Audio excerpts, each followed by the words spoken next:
The consideration of the bill, the Public Employment Guarantee Act 2025. The Minister of Labour and Employment, please. ശക്തമായ നടപടി വേണമെന്ന് സർക്കാരിനോട് ആഹ്വാനം. We don't need to answer as yes or no simply. We need strong action from the part of the government and a firm and sincere promise from the part of the government. പിന്നാലെ വിമർശനങ്ങൾക്ക് മറുപടിയുമായി പ്രധാനമന്ത്രിയും.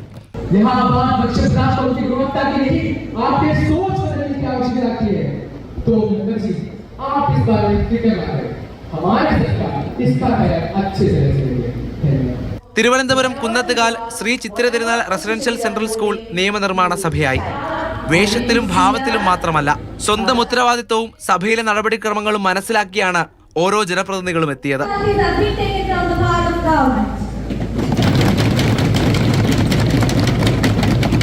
National youth parliament പരിപാടിയുടെ ഭാഗമായിട്ടാണ് സ്കൂളിൽ പാർലമെന്റിന്റെ ചെറുരൂപം അവതരിപ്പിക്കപ്പെട്ടത്.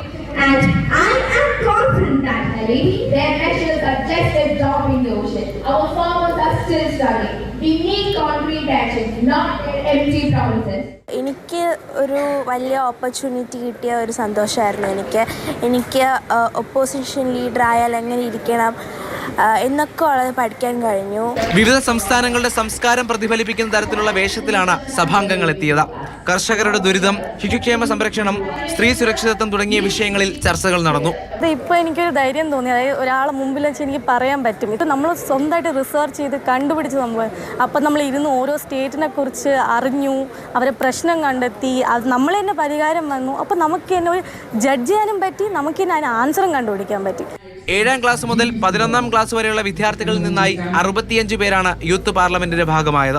അപ്പോൾ ശരിക്കും നമുക്ക് തന്നെ ഒരു പാർലമെന്റിന്റെ പ്രതീതി, കുട്ടികൾക്ക് അതേ ഒരു തലത്തിലേക്ക് ഉയർന്ന ഒരു ഫീൽ അവർക്ക് കിട്ടിയെന്നുള്ളതാണ്. ഈ രാജ്യത്തിന്റെ പ്രശ്നങ്ങൾ നിയമത്തിലൂടെ നടപ്പിലാക്കി ജനങ്ങൾക്ക് ക്ഷേമം ഉണ്ടാക്കേണ്ട മന്ത്രിമാരാണ്.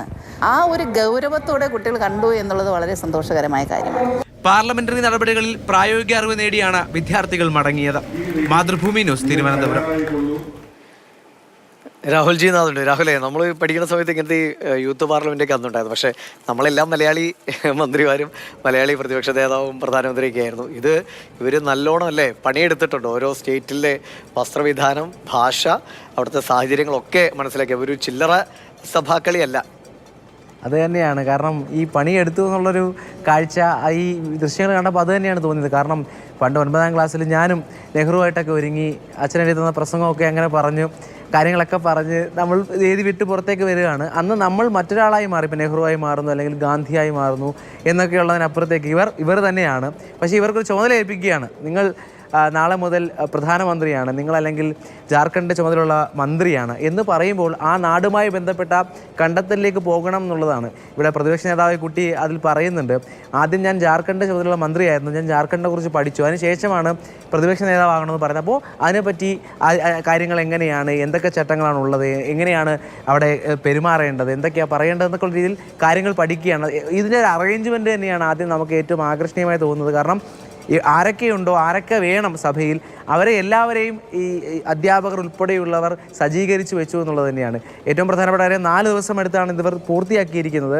ആ ഘട്ടത്തിലൊക്കെ ഇവർ പ്രദാനം ചെയ്യുന്ന സംസ്ഥാനത്തെ പറ്റി ഇവർ എഴുതി റിപ്പോർട്ട് തയ്യാറാക്കി സമർപ്പിക്കണം എന്നുള്ളത് ഏറ്റവും പ്രധാനപ്പെട്ട കാര്യമായിരുന്നു. അങ്ങനെ വൈവിധ്യമാർന്നൊരു നാടിൻ്റെ കഥ മൊത്തവും പഠിച്ച് അതിൻ്റെ പ്രശ്നങ്ങൾ പഠിച്ച് നേരത്തെ കുട്ടി പറഞ്ഞതുപോലെ അതിൻ്റെ പരിഹാരവും പറഞ്ഞ് തീർത്തുകൊണ്ടാണ് ഇവർ പാർലമെൻറ്റ് അല്ലെങ്കിൽ നിയമനിർമ്മാണ സഭയുടെ എന്താ പറയുക ആ കാര്യങ്ങളെല്ലാം പഠിച്ചിറങ്ങുന്നത്. എന്തായാലും ഈ പാഠപുസ്തകത്തിൽ നിന്ന് പുറത്തേക്ക് ഇറങ്ങുമ്പോൾ അതെങ്ങനെ ചെയ്യാമെന്നുള്ളത് നമ്മുടെ കയ്യിലാണ്. അത് ചെയ്യണം എന്നുള്ളതേ ഉള്ളൂ. അത് ഇങ്ങനെയും ചെയ്യാമെന്ന് കാട്ടിത്തരികയാണ് ഈ കുന്നത്തുകാലിലെ ഈ ശ്രീ തിരുനാൾ റെസിഡൻഷ്യൽ സ്കൂൾ. എന്തായാലും അത് വലിയൊരു മാതൃകയായി മുന്നിൽ നിൽക്കുകയാണ്. ദിവ്യ സൂചിപ്പിച്ചതുപോലെ ഇതെങ്ങനെ ചെയ്യാം, അതിന് പിന്നിലുള്ള ആ ഒരു എഫേർട്ടിനാണ്, ആ ഇവരെടുത്ത പണിക്ക് തന്നെയാണ് കയ്യടി നേടുന്നതും.